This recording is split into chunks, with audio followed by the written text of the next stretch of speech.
Hello everyone, welcome to study wing point. তো এই ভিডিওতে তোমাদের সাথে আলোচনা করব একটি গুরুত্বপূর্ণ তথ্য নিয়ে। তো প্রথমত তোমাদের জানিয়ে রাখি, কয়েকদিন আগেই তোমাদের আরআরবি গ্রুপ ডির ফর্ম ফিল আপ কিন্তু স্টার্ট হয়েছে।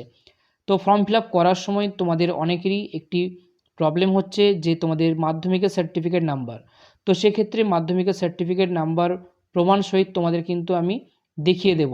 এবং ওয়েস্ট বেঙ্গল সেকেন্ডারি এডুকেশনে কন্ট্যাক্ট করেছিলাম, সেখানে তোমাদের বলেছে যে মাধ্যমিকের সার্টিফিকেট নাম্বার অথবা তোমাদের মেমো নাম্বার কোনটি সেটি কিন্তু তোমাদের এই ভিডিওর মাধ্যমে জানিয়ে দেব। তো ভিডিওটি স্কিপ না করে ধৈর্য সহকারে দেখো, তাহলে সমস্ত তথ্য কিন্তু এখান থেকে পেয়ে যাবে। ঠিক আছে, তো এই হলো তোমাদের মাধ্যমিকের সার্টিফিকেটের ফরম্যাট। তো এখানে দেখো তোমাদের এই ফরম্যাটটি কিন্তু 2013 ফরম্যাট। ঠিক আছে, তো 2012, 13, 14, 15 তোমরা প্রত্যেকটা ফরম্যাটই কিন্তু এরকমই থাকবে।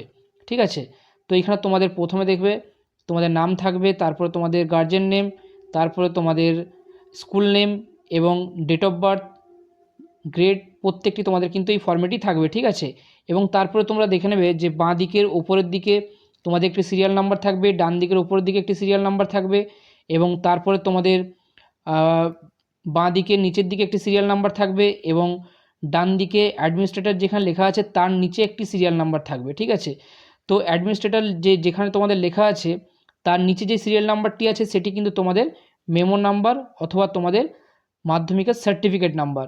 এটি তোমাদের কিন্তু মাধ্যমিকের তোমাদের সার্টিফিকেট নাম্বার। এই সার্টিফিকেট নাম্বারটা কিন্তু তোমরা যখন আরআরবি গ্রুপ ডির ফর্ম ফিল আপ করবে সেখানে তোমাদের কিন্তু এটি দিতে হবে। ঠিক আছে, তো এই ফরম্যাটে তোমাদের অ্যাডমিনিস্ট্রেটর যেখানে লেখা আছে তার নিচেই কিন্তু তোমাদের সিরিয়াল নাম্বার দেওয়া আছে। ঠিক আছে, এই সিরিয়াল নাম্বারটি তোমাদের সার্টিফিকেট